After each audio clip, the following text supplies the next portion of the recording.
Hello বন্ধুরা, আমি পায়েল। তোমাদের প্রত্যেককে আমার চ্যানেল অগ্রিষা সায়েন্স ক্লাসে স্বাগত। যারা নতুন নতুন আমার চ্যানেলে জয়েন করেছো সবাইকে অনেক অনেক ওয়েলকাম আমার চ্যানেলে। আশা করি সবাই ভালো আছো, সুস্থ আছো।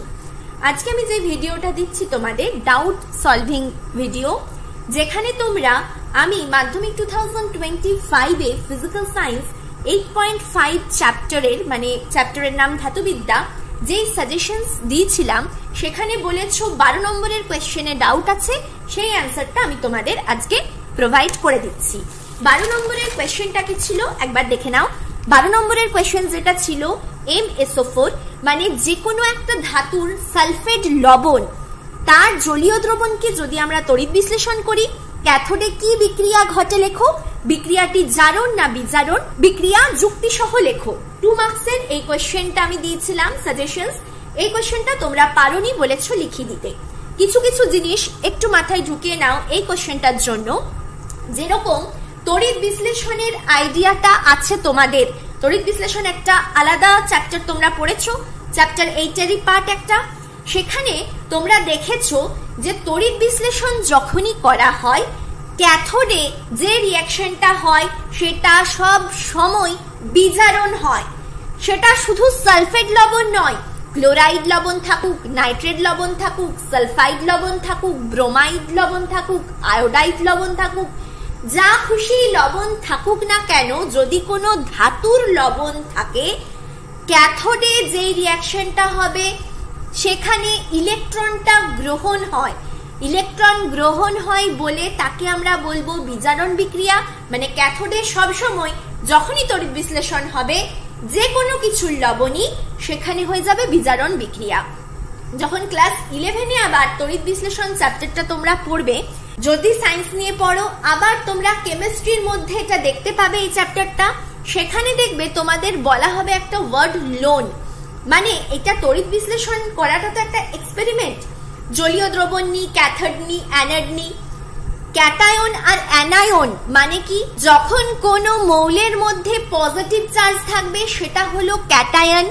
ক্যাটায়নটা যায় ক্যাথোডের দিকে, ক্যাথোড তড়িৎদ্বারটা হলো নেগেটিভ তড়িৎদ্বার, তাই জন্য পজিটিভ আয়নটা নেগেটিভ তড়িৎদ্বারের দিকে ধাবিত হয়। ঠিক আছে, অ্যানায়ন হচ্ছে আয়নটা নেগেটিভ, কিন্তু অ্যানোড তড়িৎদ্বারটা হলো পজিটিভ, সেই জন্য অ্যানোড পজিটিভ তড়িৎদ্বারের দিকে ধাবিত হয়। ক্যাটায়ন আর অ্যানায়ন চার্জ হচ্ছে কি, যদি পজিটিভ চার্জ হয় সেটা ক্যাটায়ন, যদি নেগেটিভ চার্জ হয় সেটা অ্যানায়ন। যে তড়িৎদ্বারগুলোতে যাবে ধাবিত হবে সেটার চার্জ অপোজিট হতে হবে বলে অপোজিটকে অ্যাট্রাক্ট করবে। যদি সেম চার্জ হয়ে যেত তাহলে কিন্তু কি হয়ে যেত, সেটা রিপালশন হয়ে যেত, বিকর্ষণ হতো। যেমনি চুম্বকের ক্ষেত্রে তোমরা পড়েছো, চুম্বকের একটা ধর্ম, দুটো যদি সমমেরু থাকে, সমমেরু বিকর্ষণ করে, যদি দুটো বিপরীত মেরু থাকে, সাউথ নর্থ, তাহলে সেগুলোকে অ্যাট্রাক্ট করে। জাস্ট ওই জিনিসটাই এখানে অ্যাপ্লিকেবল। শুধুমাত্র ওই আইডিয়াটা নিয়েই এই কোশ্চেনটা তোমাদের লিখতে হবে। তাহলে কি বললাম, আমি ধাতু দিয়েছি MSO4, এখানে তোমাদের MCl বা MCl2 এইভাবেও দিতে পারতো, বা MBr, MI, যে কোনোই লবণ দিক না কেন, যদি তড়িৎ বিশ্লেষণ করা হয় ক্যাথোডে সব সময় হবে বিজারণ বিক্রিয়া, মানে সেখানে ইলেকট্রনটা গ্রহণ করবে ধাতুটা, যেই পজিটিভ চার্জটা আছে সেটা নিউট্রালাইজ হয়ে যাবে, নিয়ে সলিড ধাতু আমরা পাবো। আর অ্যানোডে সব সময় হয়ে যাবে জারণ বিক্রিয়া, যেখানে ইলেকট্রনটা ত্যাগ করবে। জারণ আর বিজারণ এর ডেফিনেশনও কিন্তু অনেক রকম ভাবে বলা যায়। হাইড্রোজেন দিয়ে বলা যায়, ইলেকট্রন দিয়ে বলা যায়, অক্সিজেন দিয়ে বলা যায়। তো এইরকম পয়েন্টগুলো, ছোট ছোট জিনিস তোমাদের মনে রাখতে হবে। যদি ক্লাস 11-এ তোমরা পড়ো, সেক্ষেত্রে এই জিনিসগুলো আরো ডিটেলসে বুঝতে পারবে। তবে বেসিক কনসেপ্টটা 9-10-এই তোমরা কিন্তু কভার করে নাও, বেসিক আইডিয়াটা ক্লিয়ার করে নাও। তবেই কিন্তু তোমরা, যদি এরকম কনসেপচুয়াল কোনো কোয়েশ্চেন দেয় বা MSO4 এর জায়গায় যদি অন্য কোনো লবণ দিয়ে দেয়, তাহলে সেই জিনিসটা সঠিক করতে পারবে। ক্যাথোড না দিয়ে যদি অ্যানোড দিয়ে দেয় তাহলে সেই ক্ষেত্রে জারণ বিক্রিয়াটা হবে, সেটাও তোমরা বুঝতে পারবে। তাহলে কনসেপ্টটা যখনই যেই চ্যাপ্টারটা তোমরা পড়বে, ফার্স্ট কাজ হলো কনসেপ্ট গুলো ক্লিয়ার রাখবে। কনসেপ্ট রিলেটেড কোয়েশ্চেন কিন্তু সায়েন্সে জিজ্ঞেস করে। মাধ্যমিকের 4টে subject, physical science, life science, math আর হিস্ট্রি, এই 4টে পেপারের মধ্যে একটা পেপার সব সময় কিন্তু কঠিন আসে। আমি এটা তোমাদের ভয় দেখাচ্ছি না, এটা তোমরা মেন্টালি সেট করে নাও যে একটা পেপার প্রত্যেকবার কঠিন আসে, 2025-এও কঠিন আসবে। সেই কঠিন আসার ভ্যালুটা, মানটা হলো 10 নম্বরে, তার থেকে বেশি আসবে না কঠিন। যদি তোমরা তোমাদের প্রত্যেকটা সাবজেক্টের বইগুলোই ভালোভাবে পড়ো, যে সাজেশনস দিয়ে দিচ্ছি লাইফ সায়েন্স আর ফিজিক্যাল সায়েন্সে, সেই কোয়েশ্চেন্স গুলো প্র্যাকটিস করো, তাহলে 90-র মধ্যে 80+ পাওয়ার মতো কোয়েশ্চেন কমন পাবে। কোয়েশ্চেন কমন তো পাবে, কিন্তু 80+ পাচ্ছ কিনা সেটা পুরোপুরি ডিপেন্ড করবে তোমাদের কোয়েশ্চেন অ্যান্সার লেখার ওপর। কতটা সঠিক লিখলে, কতটা কনসেপ্ট ক্লিয়ার করলে, তাড়াহুড়োতে কিছু ভুল করলে না তো, এই জিনিসগুলো ডিপেন্ড করবে তোমাদের ওপর। তাই আমি বলছি তোমরা কোয়েশ্চেন কমন পাবে 80+ পাওয়ার মতো, কিন্তু একদম 80+ নম্বর তোমরা কপিতে পাবে সেইটা চেক করবার জন্য সাজেশন কোয়েশ্চেন্স গুলো কিন্তু অ্যান্সার লিখে নাও। তারপরে কি করবে, পরীক্ষার আগে টোটাল ফুল লেন্থ 90 মার্কসের যেরকম ভাবে সব সাবজেক্ট মিলে এক্সামটা তোমরা দেবে, সেটা 5টা সেট এক্সাম দিয়ে দেখে নেবে, যাতে নিজেদের হাতে স্পিডও বাড়ে, বুঝতে পারো কোথায় কতটা স্পিড বাড়াতে হবে, কিভাবে লিখতে হবে, যেন তোমরা রিভিশনও করতে পারো। সেই জিনিসটা হাতে টাইম নিয়ে তোমাদের করতে হবে। আর যখন পরীক্ষা দিতে যাবে, অ্যাটেন্ডেন্স শিটে সাইন করতে হয়, তারপরে যে নতুন নতুন পেজগুলো নেবে তার জন্য ওপরে রোল নাম্বার আর রেজিস্ট্রেশন নাম্বার, এই দুটো জিনিস ইনক্লুড করতে হয়। অনেক কিছু জিনিস তোমাদের করতে হবে, এক্সট্রা পেজগুলোতে মার্জিন কাটতে হবে। তো তার জন্য তোমরা 10-15 মিনিট এক্সট্রা হাতে টাইম রাখবে। মানে 3 ঘন্টা এক্সামের মধ্যে 3 ঘন্টা আর 15 মিনিট কোয়েশ্চেন দেখতে দেওয়া হয়। তোমরা যেটা করবে, লেখাটা শেষ করবে 2.5 ঘন্টার মধ্যে, লেখা কমপ্লিট করে পুরো জিনিসটা সব সঠিক করলে কিনা একবার দেখে নেবে, রিভিশন করে নেবে 2.5 ঘন্টার মধ্যে। এরকম 2.5 ঘন্টা ধরে যদি প্র্যাকটিস করো, তাহলে পরীক্ষার সময় খুব ভালোভাবে প্রত্যেকজনই 90-র মধ্যে 80+ কিন্তু তুলতে পারো। লেখা লিখে লিখে কোয়েশ্চেন প্র্যাকটিস করতেই হবে। যদি তোমরা প্র্যাকটিস না করো, ভাবো ডাইরেক্ট একদম লিখবে, তাহলে কিন্তু সেখানে অসুবিধা হবে। হয়তো কেউ 3 ঘন্টা 15 মিনিটেও তোমরা কোয়েশ্চেন অ্যান্সার লিখে শেষ করতে পারলে না, মানে টাইম ম্যানেজমেন্টটা সঠিকভাবে করতে পারবে না। সেই জন্য কিছু কিছু টেকনিক তোমাদের মাথায় রেখে প্র্যাকটিস করতে হবে, লিখতে হবে টাইম ধরে। তাহলে প্রত্যেকজনই মাধ্যমিকে 90-র মধ্যে 80+ নম্বর তুলতে পারবে।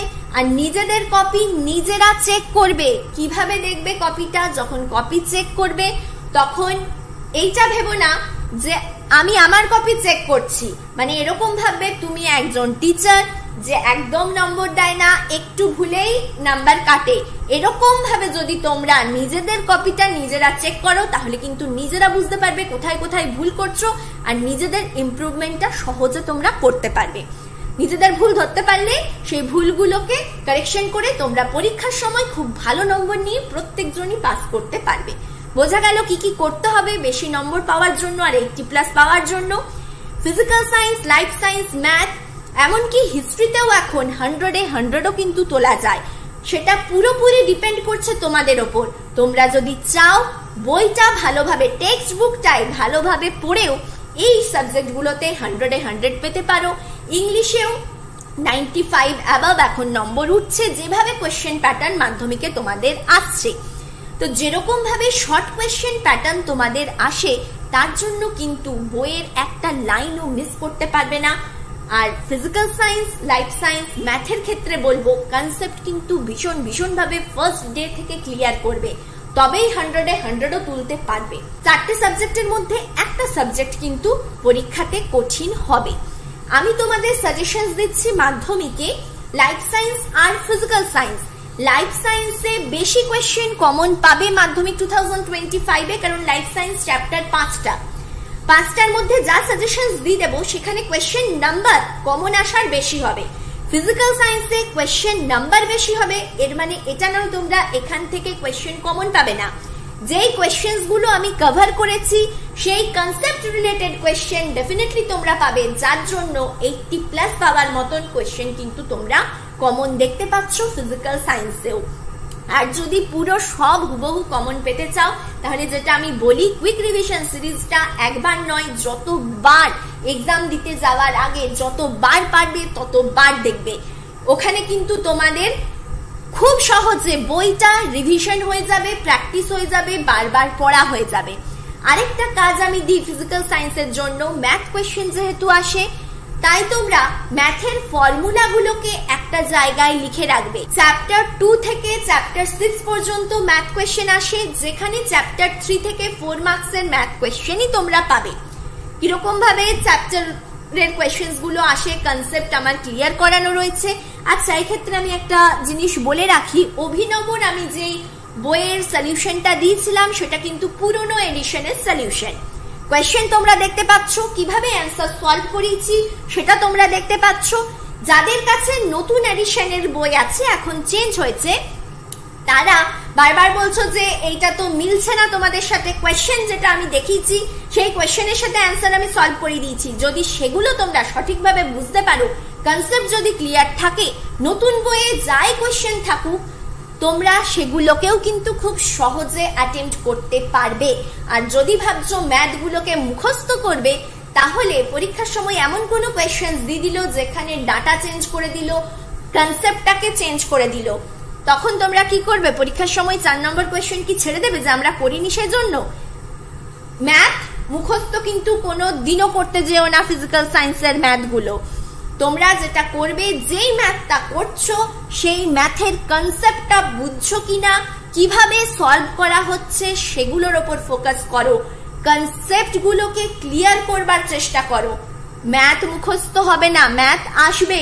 ম্যাথ মুখস্থ করে ভাবছো যেগুলো শুধু বইয়ের মধ্যেই আছে, হ্যাঁ অনেক সময় হয়ে যায় হুবহু অনুশীলনীর বইয়ের কোয়েশ্চেন্স তুলেই কোয়েশ্চেন দিয়ে দেয়। সেগুলো হচ্ছে সাঁতরা পাবলিকেশনের বইয়ের থেকেও ডাইরেক্ট কোয়েশ্চেন আমি দেখতে পেয়েছি, ছায়া প্রকাশনীর থেকেও ডাইরেক্ট কোয়েশ্চেন আমি দেখতে পেয়েছি। দিয়েছে মানে একটা কোয়েশ্চেন পুরো অনুশীলনী থেকে দিয়ে দিয়েছে।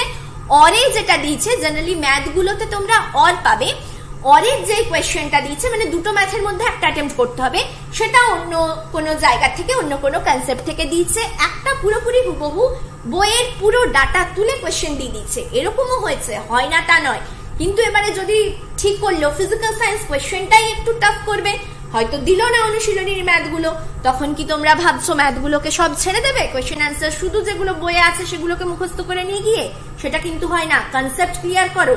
আর হতে পারে যখন তোমরা নতুন বই সলভ করছো কিছু কিছু কোয়েশ্চেন আটকালো, যেই কোয়েশ্চেন্স গুলো আটকাবে ফটো তুলে আমার মেলে অ্যাটাচ করবে, সেটা একটা দুটো তিনটে হতে পারে আটকালো, যেটারই অসুবিধা হবে আমি তোমাদের ডাউট সলভের ভিডিও দিয়ে দেবো।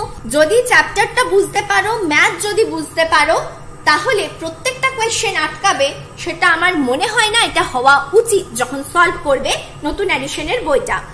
যখন যেটা প্রবলেম হবে, একটা দুটো যে কোয়েশ্চেন্স গুলো আটকাচ্ছে, আমার যেহেতু বইটা আলাদা, এডিশনটা আলাদা, তাই জন্য তোমরা সেটা দিয়ে দিলে আমি সলভ করে দেবো।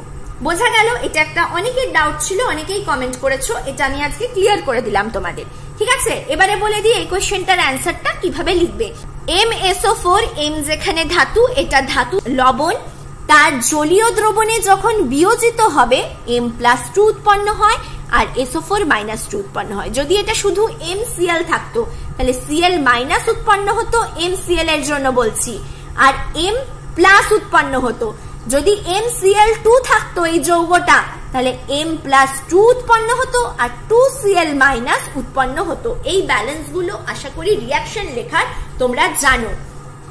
তাহলে এইভাবে কি আয়ন উৎপন্ন হচ্ছে? AQ মানে অ্যাকুয়াস সলিউশন, জলীয় দ্রবণ, এটা ভেঙে পড়ে বিয়োজিত হয়ে উৎপন্ন করে M+2, সেটাও হলো জলীয় দ্রবণ বলে AQ লিখেছি। AQ মানে অ্যাকুয়াস, জলীয় দ্রবণ, প্লাস SO4-2, এটাও অ্যাকুয়াস উৎপন্ন হয়। ক্যাথোড বিক্রিয়াটা কি হয়ে যাবে? অ্যাকুয়াস M+2, সেটা দুটো ইলেকট্রন গ্রহণ করে MS, S মানে এটা ধাতুটা সলিড উৎপন্ন হচ্ছে। এই রিঅ্যাকশন যখনই কেউ ইলেকট্রন গ্রহণ করে তখন বিজারণ বিক্রিয়া হয়, ইলেকট্রন বর্জন মানে জারণ বিক্রিয়া। অক্সিজেন হাইড্রোজেন দিয়ে কিভাবে জারণ বিজারণ বিক্রিয়াটা ব্যাখ্যা করতে পারো সেটা তোমরা মনে করে নাও। এই আইডিয়াগুলো কিন্তু, এই কনসেপ্টগুলো কিন্তু ভীষণ ইম্পর্টেন্ট, কাজে লাগবে। তো তাহলে এরকম ভাবে হয়ে গেল, এটা হয়ে গেল কি বিজারণ বিক্রিয়া, ক্যাথোডে হচ্ছে বিজারণ বিক্রিয়া। তারপরে যেটা লিখে দেবে MSO4 এর জলীয় দ্রবণে তড়িৎ বিশ্লেষণ করলে M+2, M+2টা কি ক্যাটায়ন, আর যেটা SO4-2 সেটা অ্যানায়ন।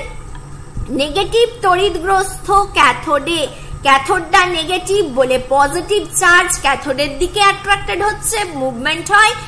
আর অ্যানোডে ইটসেলফ, অ্যানোডটা পজিটিভ বলে অ্যানায়ন, নেগেটিভ চার্জ অ্যানোডের দিকে মুভমেন্ট হচ্ছে। অ্যানোডের রিয়াকশন, এখানে যদি ক্যাথোড না বলে তোমাদের এক্সামে দিয়ে দেয় এবার অ্যানোডের রিয়াকশন কি হবে, তাহলে সেটা জারণ বিক্রিয়াটা করবে। সেখানে কি নিয়ে কাজটা করতে হবে, SO4 নিয়ে কাজটা করতে হবে, দুটো ইলেকট্রন যেটা আছে ত্যাগ করবে। সেই রকম ভাবে রিয়াকশনসটা তোমাদের লিখতে হবে। জারণ বিক্রিয়াটাতে ইলেকট্রন বর্জন করে, অ্যানোডে জারণ বিক্রিয়ায় তড়িৎ বিশ্লেষণে, যে কোনো তড়িৎ বিশ্লেষণই আমরা করি না কেন অ্যানোডে সবসময় জারণ বিক্রিয়াটাই হয়। আমি এখানে তোমাদের MSO4 দিয়ে ক্যাথোড রিয়াকশন দিচ্ছি, সেটা MCl2 দিয়ে অ্যানোড রিয়াকশনও তোমাদের পরীক্ষাতে চাইতে পারে, তাই কনসেপ্ট গুলো তোমরা ক্লিয়ার রেখো।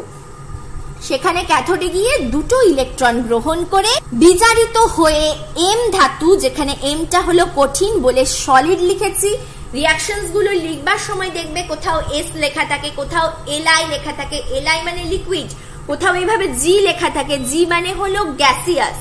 ঠিক আছে, তো এরকম ভাবে রিয়াকশনস গুলোতে যেগুলো ব্র্যাকেটে নিচে দেওয়া আছে এক্স্যাক্টলি পরীক্ষাতে কিন্তু পুরো রিয়াকশনসটা হুবহু ওরকম ভাবেই লিখতে হবে। এখানে তোমরা অ্যাকুয়াস AQ না লিখে জলীয় দ্রবণ লিখতে পারো, S না লিখে কঠিন লিখে দিতে পারো, লিকুইডে Li না লিখে তরল লিখে দিতে পারো, গ্যাসিয়াসে G না লিখে গ্যাস লিখে দিতে পারো, তবে কিন্তু কোনটা কোন স্টেটে রয়েছে সেটা মেনশন করতে হবে। ব্যালেন্স ইকুয়েশন দিতে হবে, +2 জন্য এখানে দুটো ইলেকট্রন, তাই M তৈরি হলো। এই জিনিসগুলো যদি ভুল করো নাম্বার কিন্তু কাটা যাবে। এগুলো তোমাদের ব্যালেন্স ইকুয়েশন দিতেই হবে সব সময় যখনই রিয়াকশনস করবে, আর কি স্টেটে রয়েছে সেটাকেও মেনশন করতে হবে। M ধাতু রূপে সঞ্চিত হয়, মানে লাস্ট লাইন আরেকটা লিখে দিতে পারো, তাহলে ক্যাথোডে বিজারণ বিক্রিয়া হচ্ছে। ঠিক আছে, ওটা কনক্লুশন আরেকটা দিয়ে দিতে পারো 2 মার্কসের জন্য। এটা সাফিসিয়েন্ট অ্যান্সার। ভিডিও পজ করো, স্ক্রিনশট নিয়ে নাও। আশা করি বুঝতে পেরেছো কনসেপ্টটা। ক্লোরাইড যেরকম মাইনাস সেরকম ব্রোমাইডও মাইনাস, আয়োডাইডও মাইনাস হয়। ঠিক আছে, এই জিনিসগুলো একটু অক্সিডেশন স্টেট মাইনাস হয় না, -2 হয়, -3 হয়, সেইগুলো তোমরা অ্যানায়ন তৈরি হলে কত চার্জ হচ্ছে এই জিনিসগুলো তোমাদের একটু খেয়াল রাখতে হবে। যারা প্রথম ভিডিও দেখছো চ্যানেল সাবস্ক্রাইব করে দিও, যখনই আমি কোনো ভিডিও আপলোড করি তবে তোমরা তার নোটিফিকেশন পাবে, বেল আইকনকে প্রেস করে দিও।